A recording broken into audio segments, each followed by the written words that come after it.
remercie pour votre présence ici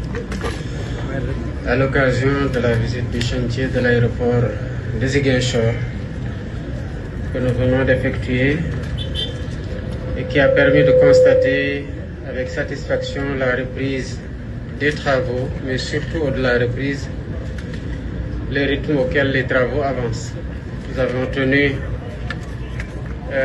dès l'année 2025 avec la loi de finances rectificative d'injecter un montant de 7 milliards et de prévoir le montant résiduel de 6 milliards pour la loi de finances initiale 2026.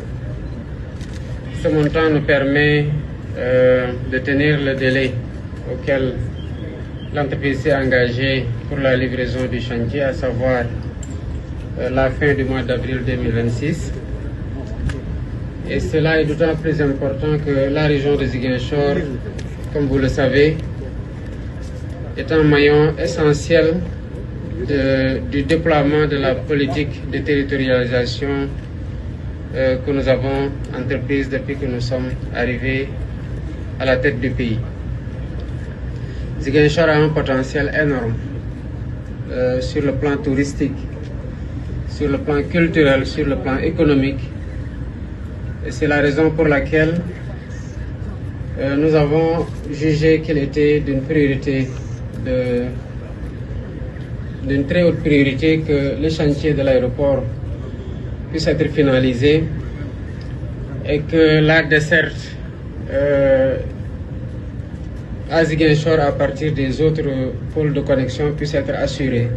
directement via l'aéroport. Je voudrais appeler les entreprises engagées dans le chantier à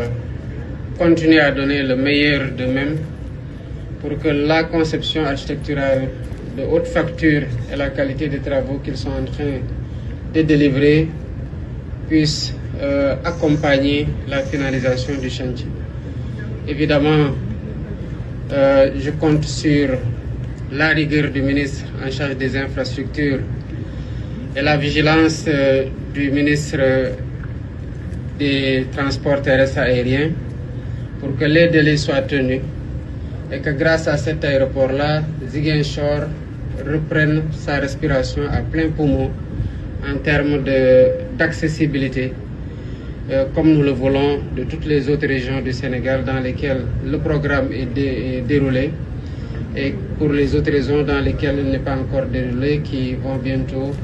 avoir aussi leur programme de desserte aérienne à partir des aéroports régionaux, comme cela est envisagé dans les programmes de l'agenda national de transformation Sénégal 2050.